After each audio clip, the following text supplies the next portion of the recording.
Thank you for watching, liking, commenting, sharing, and subscribing right now. This is Google TV.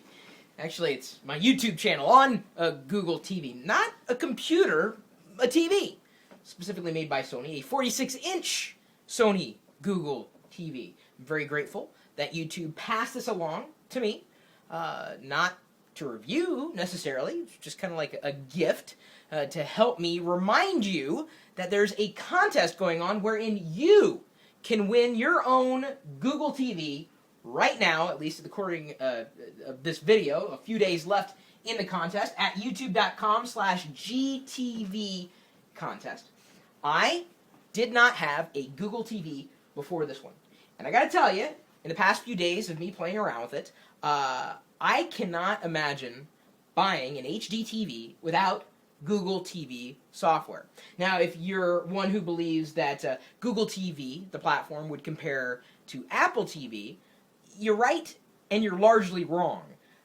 Google TV is an entire experience that melts near seamlessly with your, let's say, average television service provider. And I'll explain that in a second. Right now, of course, I'm in the web browser, and it's running Flash right out of the box. Didn't need to install anything. There's a recent screencast on our YouTube channel, and I can browse around. You know, I can even pull in the live video feed at live.pirillo.com. As a matter of fact, I have it pulled up right now.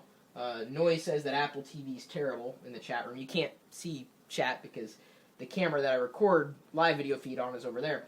So either way, I can browse the web, watch YouTube right here on the big TV, and let me tell you, the screen is beautiful. Absolutely breathtaking. Took me forever just to turn down the brightness because it's so vibrant. And of course, that's the quality of the picture. It's to be expected. It's an HDMI connection out from I guess I have a DVR down below. If you can see it there, that's the TiVo, and you can see there's an IR blaster which would send the signal that would normally be sent from the TiVo remote control directly to Google TV. So if I wanted to, I could flip between the various inputs. And this is what I like the most about Google TV, is the fact that, forget this unwieldy remote control, and believe it or not, this is actually more simple to use than you would see outright. It's really easy to navigate options on the screen. So it's not exactly a touchpad, but there's a little sensor there, so as I move my thumb around or finger around, a little mouse cursor is able to detect where I want to go. So normally you would have to press one button or another to do something on the screen. Well, now you can navigate a television's interface by way of like a mouse cursor, which you may be used to. So from here, I can switch over to the Mac. Now I don't know how the brightness is going to be on the Mac. This is the Mac that I use to run the live video feed, as a matter of fact. Now see, normally I'm moving my mouse cursor around, but that's controlling the TV, not necessarily the Mac below. For that, I would need to use the mouse for the Mac. So if you wondered what it looked like from that end, it's right here. There's Chris Pirillo live, me on the screen. Don't know how much detail is being picked up here. Either way, I've got my Mac directly connected to this Google TV, and it is wonderful. High resolution, I think I'm pushing, what is it? This is high def. I lost the menu. I'm pushing so many pixels right now. Not even native resolution at 1920 by 1080 at this point in time. So either way, I'm very happy. I've got my Mac connected directly to the HDTV, HDMI, actually a DVI to HDMI signal. And then to switch input again, just press the input button right there. And I renamed a few of the other things that I have connected to this particular system, including the TiVo and my Xbox 360. And I don't know if you can see both of them right there. The speaker may be in the way, and I didn't even bother removing it. Either way, I've got a couple of HDMI ports open at this point in time. The Xbox 360 is currently connected to the TV by way of component cables. I'm going to go ahead and flip over to TiVo. And I got to be careful here because I don't own the rights to whatever is going to be displayed. Let me go ahead and go back to TiVo Central. Real easy to navigate around. Again, I was controlling I can control most of what I see on the screen with the various controls, so long as the IR blaster is directly beaming the signal to the eye that's sitting on the front of the TiVo. Real easy to set up and configure. And this is just, I'm showing you the high level stuff. I mean, this is easy to point out. Yeah, you can connect the TV, you can connect the computer, you can connect umpteen different devices. Well, not umpteen, at least, let's see here, 4 HDMI, one component, and then I think that's primarily it. There's a couple of USB ports on the side as well, so if I wanted to connect something to browse photos or videos, I could do that. Let's go ahead and show you home. Now, this is home, at least as far as the Google TV experience is concerned. Easy to navigate. They have some applications come right out of the box, including gallery, which would then connect to your Picasa gallery if you had one. I've already, of course, logged in. And there we go. A whole bunch of crap, including an ex-wife. So I'm going to go ahead and go back. Yeah. Nothing to see here. You may move along. Google Chrome, of course, the web browser. I'm not re-recording this video. Media player, which, of course, plays media, of all things. If you have a Napster account, you can connect that here as well. NBA Game Time, which I'm not really interested in at all. And Netflix, which I'm happy to say works quite well. If you have a Netflix account, I can pull in, or you could pull in, as I'm pulling in, anything that you can watch on demand. Hopefully the Netflix on-demand library will expand over time. And again, I apologize for any kind of brightness or contrast issues coming out in this particular video recording. I'm not able to set the exposure on the device I'm using to record this video. Either way, Netflix is logging in. I get suggestions, new arrivals, genre, instant queue, and you can see I've got Spaceballs and Family Guy as recommended, including, Arrested Development, another one of my favorites. So, yeah, you can browse your Netflix account. You can also browse your Pandora account. So if you happen to have Pandora, you can use it on Google TV, and you can even play that music in the background. If you want to, you can edit this sidebar. That's another thing that I happen to like. So I can either remove or add things on the sidebar. If I hit edit here below, I can either use the cursor, the keys, I guess the pad on the side, or as I'm prone to do, just using this the cursor by way of maneuvering it with my finger. So I can add bookmarks or move them. They've got some defaults, including HBO Go, Crackle, The Onion, other good stuff. And then, of course, YouTube, which is compatible with the new leanback. In fact, the first time you launch YouTube on this TV, it'll ask you if you want to use YouTube leanback. I can edit, move up and down, or delete any of these bookmarks. I'm not going to do that at this point in time. There's the current spotlight, though, as I had changed a few things. That's just what they are deciding to feature. Google TV, of course. Most visited here on the Google TV, we've got, of course, YouTube, the Mac, that being a different input, Netflix, gallery, etc. And speaking of, looks like I really need to clean up that gallery. In the queue, I can go in and explore different podcasts. Now, if I was disappointed in one thing, this would be it. Apple TV did a much better job at pulling in podcasts. I couldn't even find my podcast here. In fact, I didn't even know half of these tech podcasts. Oh, look at that. I've got to force close. Okay, I don't exactly know what's happening now, but I'm going back in Netflix. Okay, so I'm going to go home, and we're going to try to explore the podcast again. Yeah, Force Close is a new app that's available in the Android marketplace. You might want to download it if you want. So I'm going to try browsing these tech news podcasts. I haven't heard of half of them. CNET, I don't know. Something called Geek Beat, Rocket Boom, Techzilla, Dignation. I don't know half of these. Engadget? Is that even a word? Anyway, I went to search podcasts, and when I searched for Chris, nothing came up. When I searched for Pirillo, nothing came up. When I searched for Chris Pirillo, a whole bunch of crap came up, none of which had to do with my podcast, which is, by the way, indexed in iTunes. So, for some reason or another, the gods at Google TV have decided that I am not good enough. I'm good enough to get a TV to look at and share with the world, but I'm not good enough to be a recommended podcast. You know what? Honestly, I don't blame them. I do suck. So we can also scroll down to what's on. Now, this is where I think Google TV leaves everything else behind. I mean, not just in the simplicity of navigation, but specifically because it ties into my service. I have Comcast digital cable, and once I said, okay, here's where I'm at, this is the zip code, the type of subscription services that I have, it pulls in, according to different categories, what's playing and how much time is left and what happens to be playing. So right now, I see Minority Report's on, Stuart Little, Golden Christmas, October Sky, The Bounty Hunter, Vegas Vacation. I can get a thumbnail and a brief description of what happens to be playing, or I can jump directly to it, including The Fifth Element. It tells me the channel and how much time is left. This is awesome.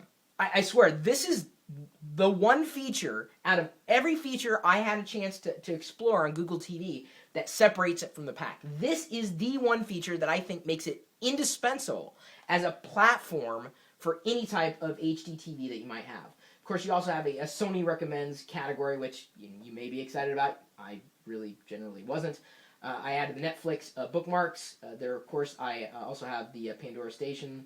Apparently I have a duplicate of what's on. I may want to remove that. And there's also history, which I really, really liked, because you're like, hey, I was there, just yesterday. What was it? I can go to the history and then pull up, where I'd been. Keep going back just like you can on an Android platform. And you may have noticed too, it's very Android-like, the interface. It's extremely friendly, or at least friendly enough if you're used to Google Android as a platform. So when I first turned it on, it said there's an update available, not a problem. I was able to connect to my wireless network, not a problem. There are very few things that I had issues with. I mean, yes, I obviously had a crash right there. Software, it's going to happen, but Google is constantly updating this platform. I'm very happy to report. I was lucky enough that since I've got an Android device, I'm able to connect by way of the Wi-Fi network and control what happens on screen here.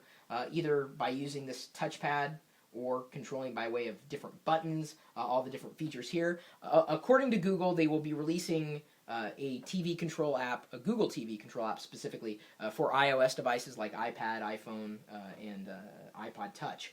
So, yes, this, to me, was not as friendly to use as the native remote control.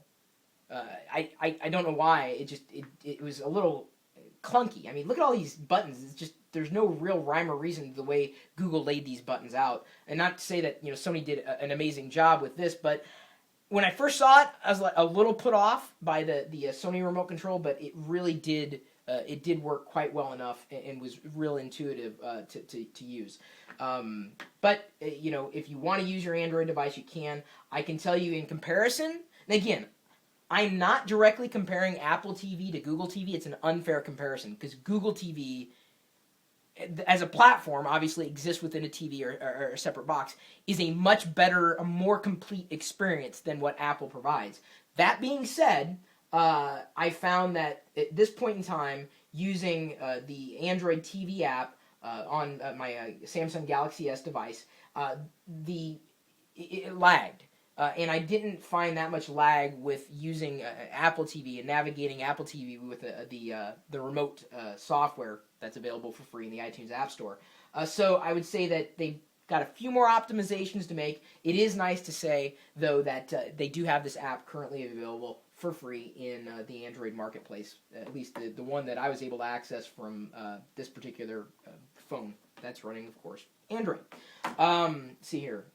It automatically, by the way, picked up that Google TV was on the network. It was nice. It was really, I would say, as close to zero configuration as could be expected with the software and integration. So I would say, even though some people would argue that Google TV sucks, I disagree. I would say that just based on some of these features that I had a chance to play with, I was extremely impressed. And actually extremely happy with what I had a chance to really play with.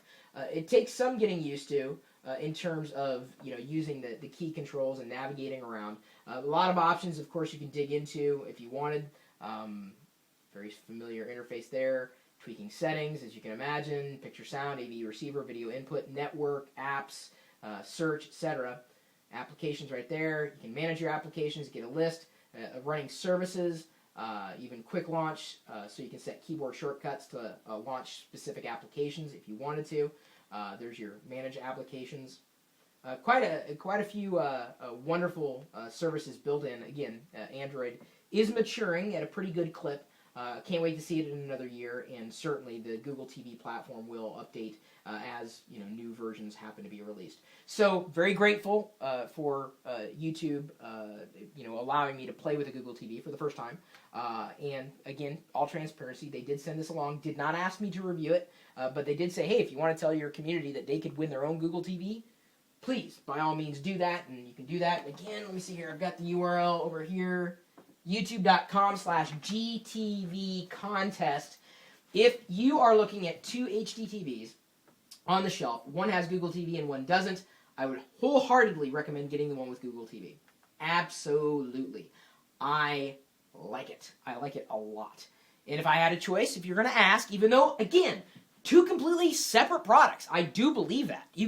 Comparing an Apple TV to a Google TV is like comparing a Mac to a PC. There's never really going to be a right answer, but in terms of what it delivers, Google TV has it all over Apple TV. I'm not kidding, guys.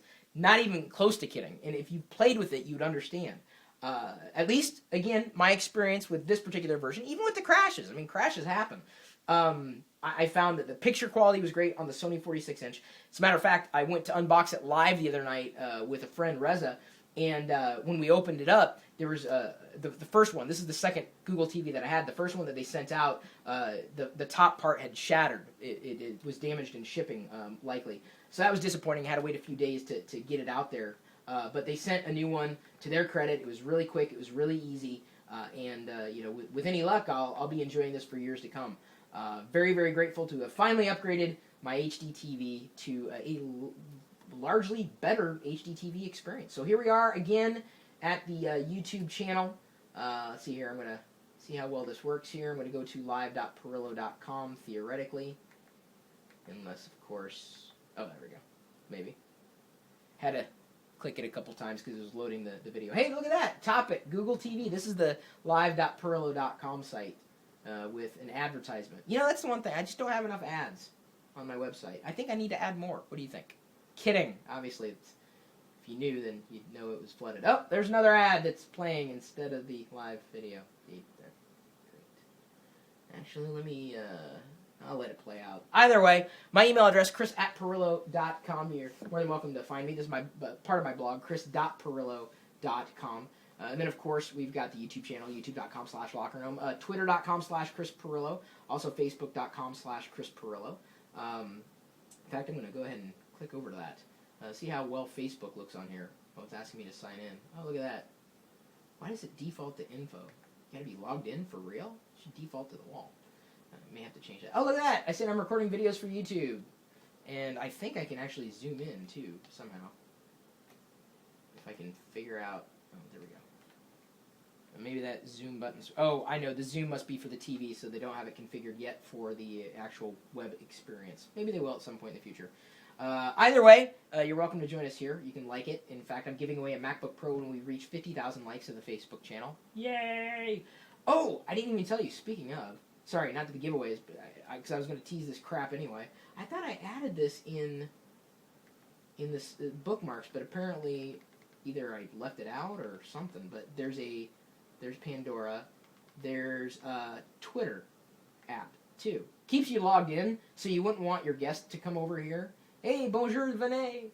And then when you tweet, it'll say that hey, you're tweeting from a Google TV, so it's kind of fun. So you can search from here, get tweets, mentions, and your favorites, etc. So, like my recent favorites, let's see here. I think I got a favorite, Sir Mix-a-Lot, tweeted me. And then one of the guys who runs a CRM platform, Rana June, who else?